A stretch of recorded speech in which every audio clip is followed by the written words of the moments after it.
Greetings and shalom to my brothers and sisters in Master Yeshua the Messiah who have his testimony and guard his commandments.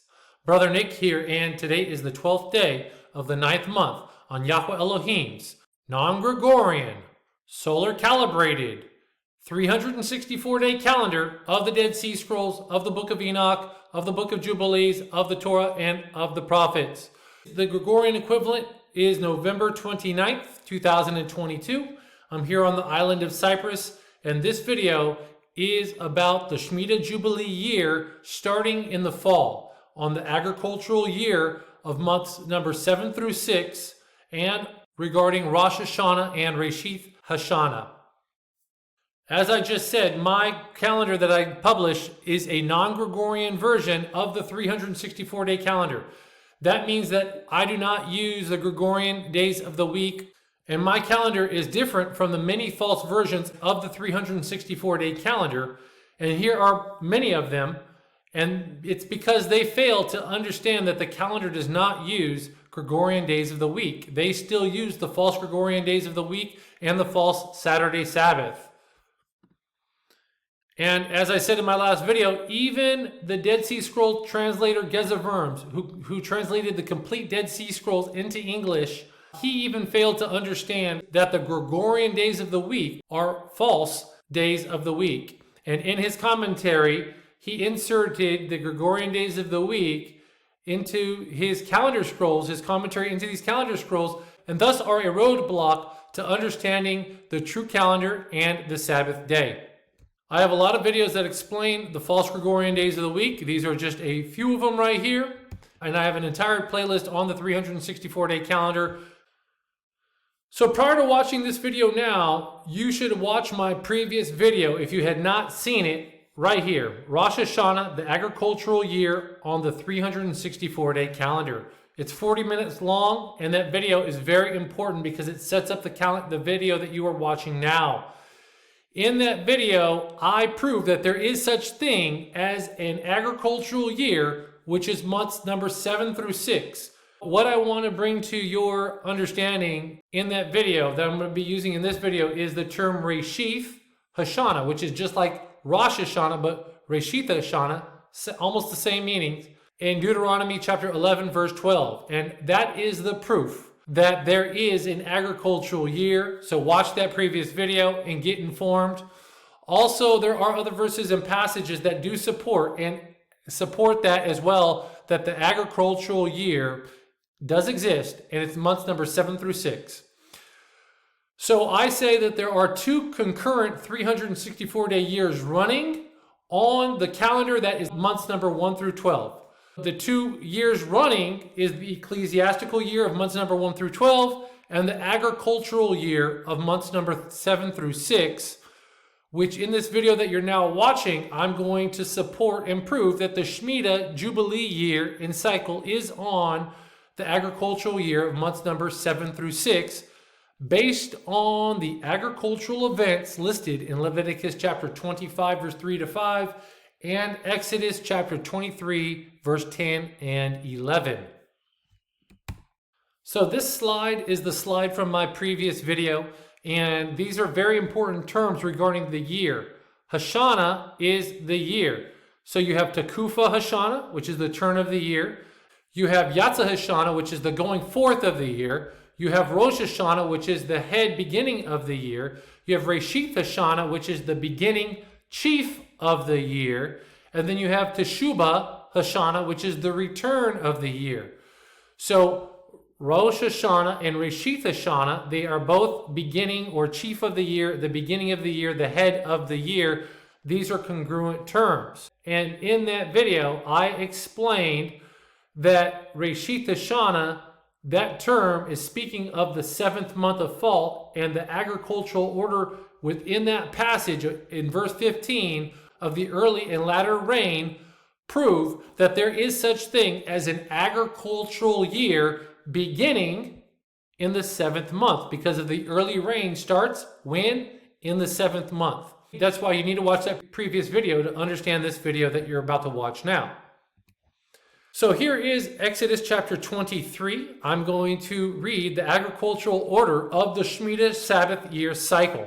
And this is the Sabbath laws. I'll be reading verse 10 and 11. And then I'm going to go through this.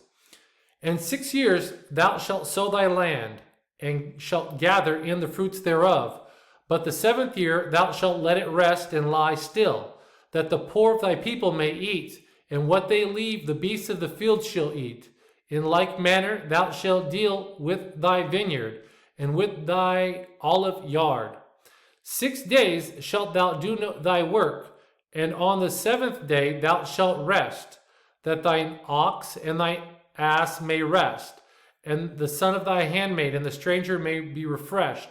In all things that I have said unto you be circumspect, and make no mention of other gods, neither let it be heard out of thy mouth." This is a very important verse, especially verse 10 regarding the agricultural order of events. And just like I said in my previous video, if you haven't watched it, you need to watch that video before you watch this one. There's a link in the description.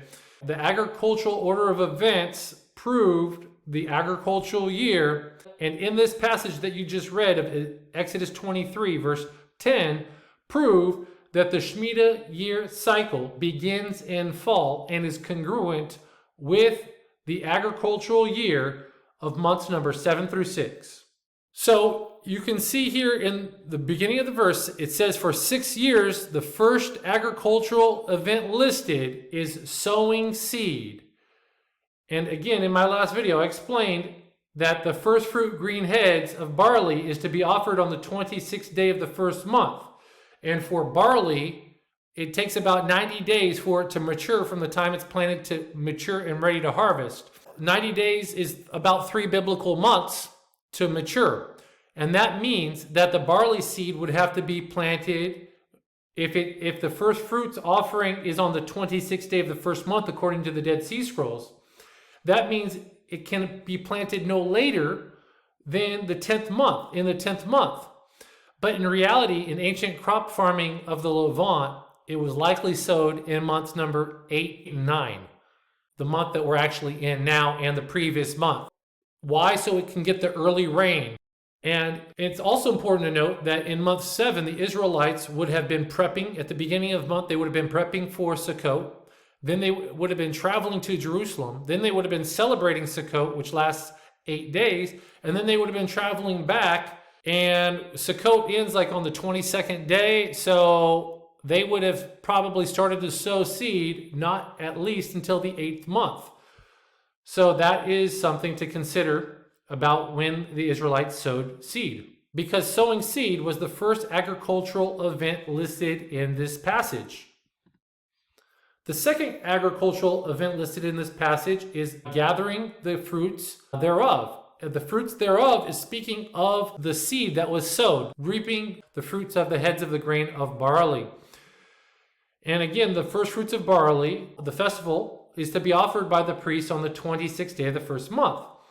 And it was prohibited to eat of the new season's crop until after the presentation of the Kohanim offering the first fruit green heads of barley to Yahweh. That had to have been performed prior to giving thanks and performing the presentation and offering the first fruits offerings and all the sacrifices involved with that had to be done before any person in the land could eat of the crop. That's just how it worked. You had to wait until it was time to do it. You couldn't eat of it prior to that. So that is very important to understand. And so also you need to note that the 7-day festival of unleavened bread ends on the 21st day of the first month. Thus, the first fruits offering would have been locally sourced crop closest to the tabernacle at Shiloh or the temple at Jerusalem. So that is something to consider. So the first fruits of the wheat occurs on the 15th day of the 3rd month. And the wheat harvest starts in the 3rd month and goes months number 4 and 5. That is something to consider about the wheat harvest, gathering the fruits thereof. It ends in around months number 4 or 5.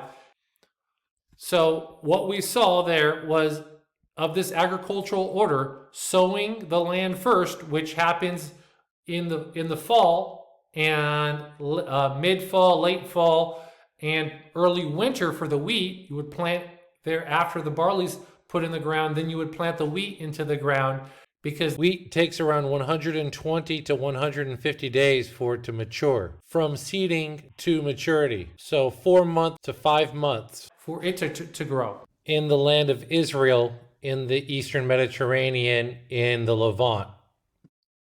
In like manner thou shalt deal with thy vineyard and with thy olive yard. And dealing with the grape vineyard in like manner, there's also 2 parts to the season. Just as there were 2 parts of sowing and reaping grain, there's also pruning the grapevine, dressing the vine, and then gathering the grapes thereof, bringing the grapes in. And for grapevines, the big pruning is at the end of the winter in months number 11 and 12 on the agricultural calendar year. And then during the spring months, the vines would put forth their leaves and put forth their grape, and it would grow. And then the vines would have to be dressed with a little trimmings, keeping the vines maintenance while the grapes are growing. And then the grapes would be gathered.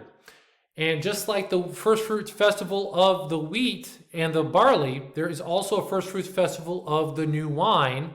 And that occurs on the 3rd day of the 5th month on the calendar. And again, it was prohibited to eat of the new crop or drink of the wine of the new crop until the priests made atonement for the new crop and made their first fruits offerings to Yahweh.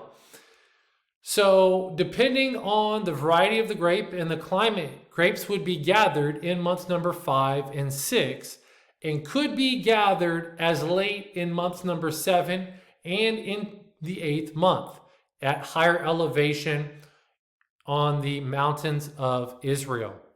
So that is something to consider for the grape vineyard.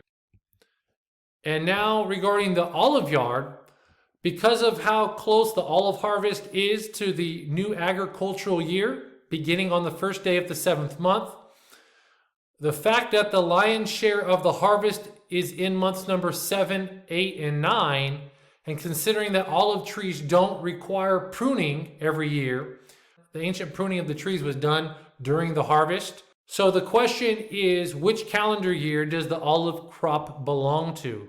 Because just like the wine and the wheat and the barley, there's also a first fruits festival of the new oil in the temple scroll of the Dead Sea Scrolls. And my understanding is that because olives are listed last in order of this whole passage here, and because the first fruits festival of new oil is still in month 6, it's on the 22nd day of the month, it's still in the 6th month, and because it's in the 6th month, it's at the end of that agricultural year. That crop belongs to that year, as I could understand it, but I might be wrong on that. But it looks like it. That the olives is tricky. When I was in Jerusalem, I saw there was olives to be harvested in Jerusalem in the 6th month for this festival, because my children did this back in like 2019 or 2018. So it's very early season. It's really early for the olives to be harvested then, but that's going to be the fresh green oil. Earliest is the best quality. The stuff that you anoint yourself with is you want that fresh oil, the green oil. Psalm number 92, I shall be anointed with fresh oil. So the early crop, not the late crop. So based on the first agricultural event listed above, sowing seed, and again, it happens in months number 8, 9, and 10, and the fall season starts with the 7th month, months 7, 8, and 9, on the first day of the month. Accordingly, then, the Sabbath Shemitah year is also and on the agricultural year of months number 7 through 6. That is it according to Exodus 23. So now I'm going to be taking a look at the other passage for the Shemitah year in Leviticus chapter 25. So here I am in Leviticus 25 regarding the sabbatical year, and then down here regarding the Jubilee year.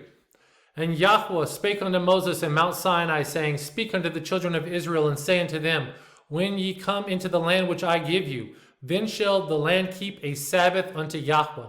6 years shalt thou sow thy field. In 6 years shalt thou prune thy vineyard, and gather in the fruit thereof. But in the 7th year shall be a Sabbath of rest unto the land, a Sabbath for Yahweh. Thou shalt neither sow thy field, nor prune thy vineyard. That which groweth of its own accord of thy harvest shalt thou not reap, neither gather the grapes of thy vineyard undressed. For it is a year of rest unto the land. And the Sabbath of the land shall be meat, food for you, for thee and for thy servant and for thy maid, and for thy hired servant and for thy stranger that sojourneth with thee, and for thy cattle and for thy beasts that are in thy land, shall all the increase thereof be meat, food. So regarding the sabbatical year of Leviticus 25, we see again the same instruction in Exodus 23. 6 years thou shalt sow thy field. That's the first agricultural event listed. 6 years shalt thou prune thy vineyard. Pruning of the vineyard happens in winter. So this is 6 years thou shalt sow thy field. That happens in the fall, months number 8, 9, and then maybe the first month of winter, month number 10. And pruning thy vineyard, as I said, happens in months number 11 and 12 in the winter time. And gather in the fruit thereof. Gathering in the fruit is months number 1, 2, 3, 4, 5, 6. The barley is gathered in months number 1, 2, 3. The wheat is gathered in months 3, 4, 5. Gathering in the grapes is months number 5 and 6. But in the 7th year shall be a Sabbath of rest unto the land. So we see the agricultural event. So you would not sow because that's the first instruction given. So logically, it would be the first instruction that you don't do. In the 7th year, the Shemitah year, the Sabbath year, is sowing. So therefore, the sabbatical year is the agricultural year. Months number 7 through 6. And it's a rest unto the land, a Sabbath. Thou shalt neither sow thy field, like it just says here, nor prune thy vineyard. So it gives us the agricultural events, not sowing thy field or pruning thy vineyard. And that which groweth of itself in their own accord of thy harvest thou shalt not reap, neither gather the grapes of the vine addressed, for it is a year of rest unto the land. So it would just fall to the ground. So in Exodus 23, it appears that the growth of the 7th year is for the poor that live in your area. As in the 6th year, there will be a larger reaping for the 6th year, the 7th year, and the 8th year up to the 9th. Now regarding the year of Jubilee, now let's go ahead and see what the text has to say. And thou shalt number 7 Sabbaths of years unto thee, 7 times 7 years, which is 49 years. In the space of the 7 Sabbaths of year shall there be 49 years. Then shalt thou cause the trumpet of Jubilee to sound on the 10th day of the 7th month. In the day of atonement shall ye make the trumpet sound throughout all your land. And ye shall hallow the 50th year, and proclaim liberty throughout all the land unto the inhabitants thereof. It shall be a jubilee unto you, and ye shall return every man unto his possession, and ye shall return every man unto his family. A jubilee shall the 50th year be unto you. Ye shall not sow, neither reap that which groweth of itself in it, nor gather the grapes in it of the vine undressed, for it is the jubilee. It shall be holy unto you. Ye shall eat the increase thereof out of the field. The increase could be the double harvest that happens in the 6th year of the Shemitah cycle. So in that case, that cycle would in the 7th cycle of the 6th year, it would have to last for the 7th year and the 8th year up to the 9th year. And we'll go ahead and take a look at that. So it would have to be like almost a triple harvest in that 6th year in the 7th Shemitah cycle. So I've done several videos on the year of Jubilee. I've explained from the book of Jubilees how to properly count the Jubilee. The Jubilee is the 50th year, but it is the first year of the next 49-year cycle. So the Jubilee year is the 50th year of the previous cycle, and it's also the first year of the next 49-year cycle. I have a video on that on the correct way to count the Jubilee. So if you hadn't seen it, you need to watch that. It's not blocks of 50, but blocks of 49 and numbering the 50th year, which is the first year of the next 49-year cycle. And it's interesting that the Jubilee to sound on the 10th day of the 7th month is the Day of Atonement, and they're hallowing the 50th year after you blow the trumpet, which means that the Jubilee year, just like that, not sowing and neither reaping, but the agricultural order of events, it's the same. Here's the sabbatical year, because it's on the sabbatical year cycle of 7 times 7, and the sabbatical year cycle is on the agricultural year of months number 7 through 6 that I proved in my previous video. You need to watch that video if you haven't seen it. So it's interesting because eating the increase thereof out of the field, when the Israelites crossed the Jordan River into the plains of Jericho, it says when they camped in the plains of Jericho that they were eating that of the land. They were eating the barley that was already in the land, in the fields there on the plains of Jericho. They're eating the grain of the land that year. So here we see in Joshua chapter 4, verse 19, and the people came out of Jordan, this is when they crossed the Jordan River, on the 10th day of the first month, and encamped in Gilgal in the east border of Jericho. So they crossed the Jordan River on the 10th day of the first month. And in chapter 5, and after they crossed, they had the circumcision at Gilgal. And then here they had Passover at Gilgal in the plains of Jericho. Joshua chapter 5, verse 10. And the children of Israel encamped in Gilgal and kept the Passover on the 14th day of the month at even in the plains of Jericho. And they did eat of the old grain of the land on the morrow after the Passover, unleavened cakes, parched grain in the selfsame day. And the manna ceased on the morrow after they had eaten of the old grain of the land. Neither had the children of Israel manna any more, but they did eat of the fruit of the land of Canaan that year. So we see that the manna stopped after Passover, and says here they did eat the old grain of the land on the morrow after the Passover. So that's something to consider. How did they get this old grain? Was it just stalks that had been left behind from the previous year that was not harvested? Or was it the new grain? Obviously that year they ate of the fruit of the land of that new grain that year. So this is an interesting passage. So eating the old grain and also eating the fruit of the land of that year that was not sowed, that's both in line of the Jubilee.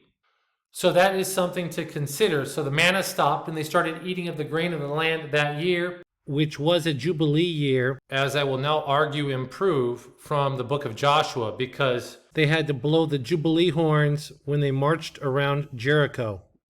So here I am in Joshua chapter 6. I just went through chapters 4 and 5, and now here I am in chronological order of Joshua 6 and the walls of Jericho. And regarding the 7 priests had to bear 7 trumpets of ram's horns, bearing the 7 trumpets of ram's horns. And I'm going to now take a look at that word for ram's horns right here in the concordance.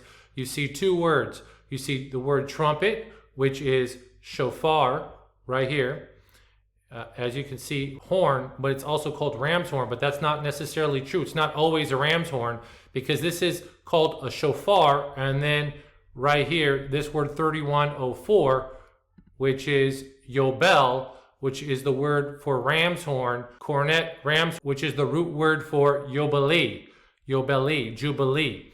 And this same word for yobel, what they blew in Joshua chapter 6, the shofar yobel, if you go down here, you can see that it's actually in Leviticus 25, which is the Jubilee chapter. These are all the locations where this word is used, and you can see it's concentrated talking about Leviticus 25, the chapter that we were just on, a Jubilee. For it is the Jubilee for this year of this Jubilee, according to the years of the Jubilee.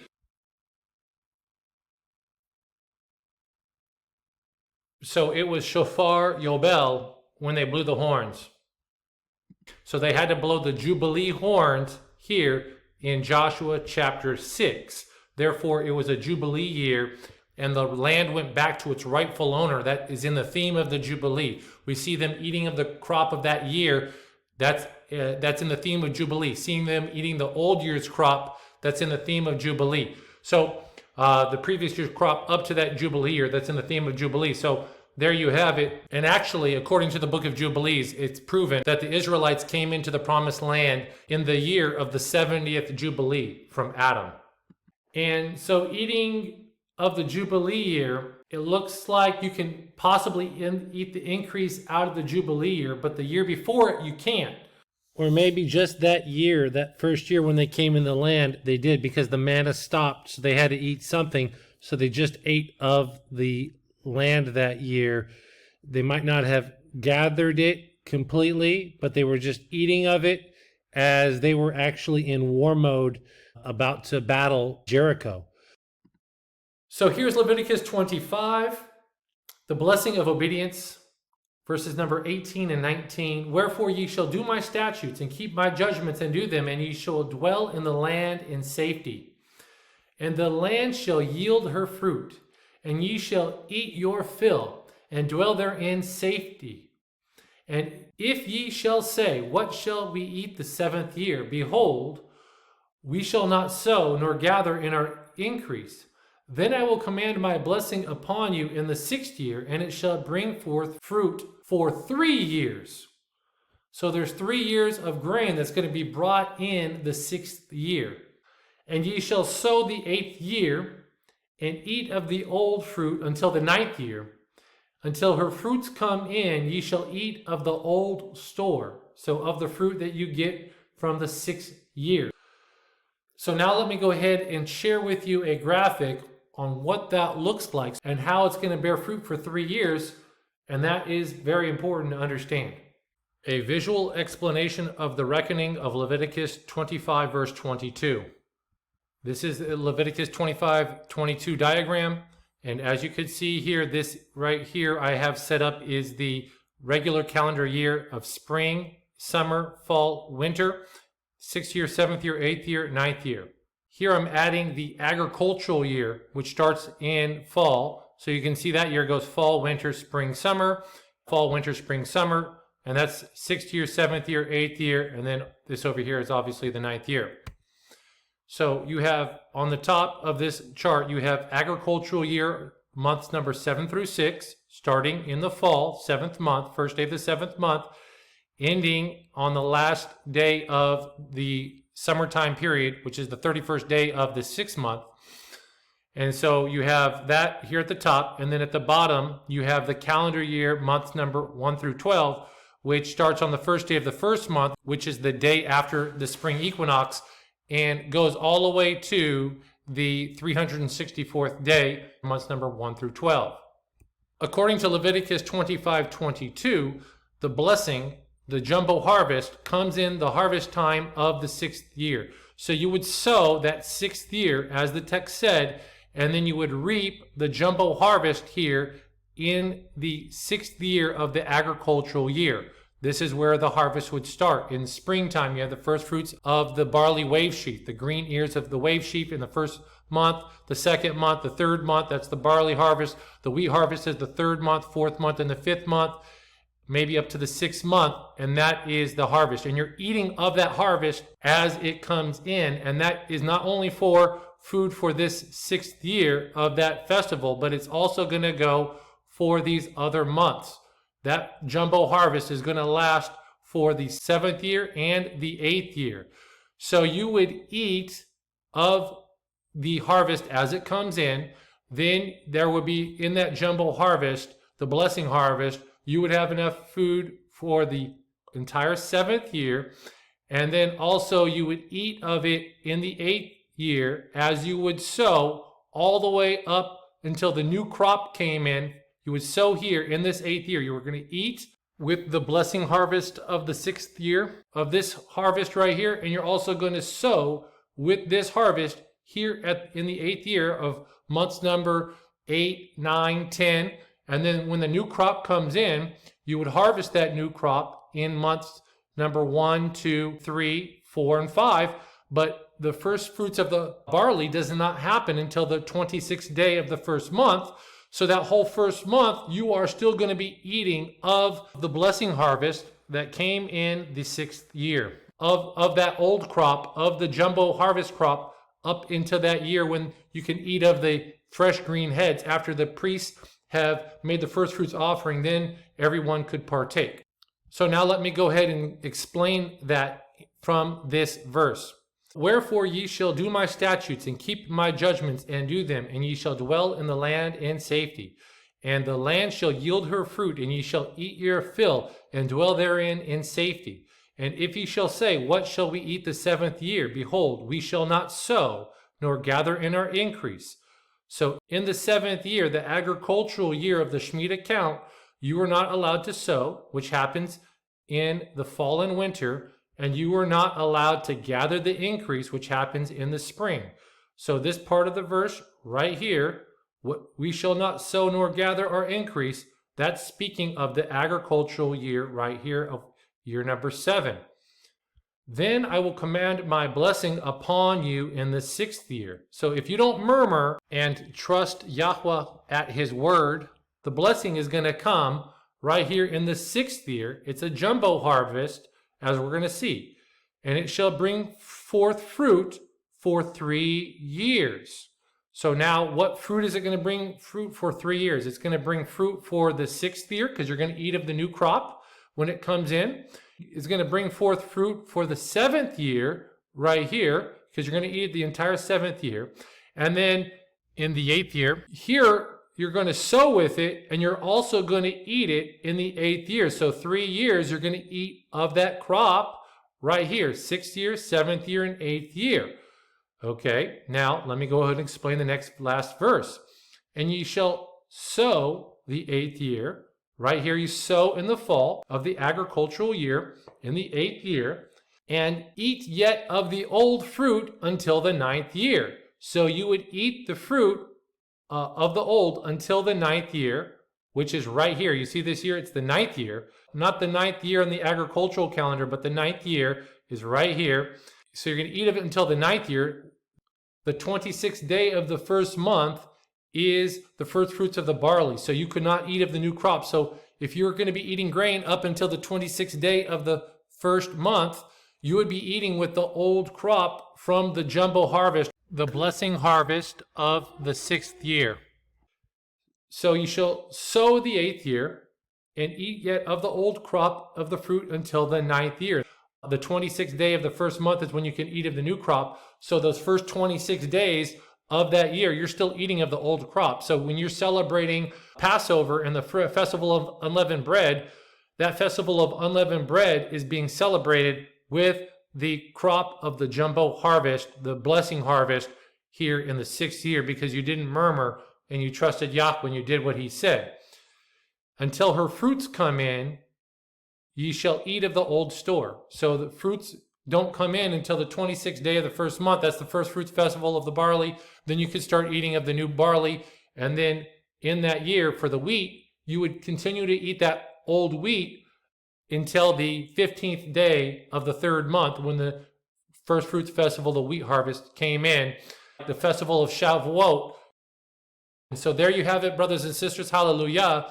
Leviticus 25:22 diagram, explanation. Everything is explained according to the agricultural year and according to the regular calendar year, the ecclesiastical year, the regular year, up until the 9th year. That's when you're eating, which is still in the 8th year, because it's going to bring fruit for 3 years, the 6th, the 7th, and the 8th, and yet eat of the old until the 9th, until her fruits come in. And in the 8th year, when the new crop comes in, it's the 9th year. It's explained. It's all right there. Hallelujah.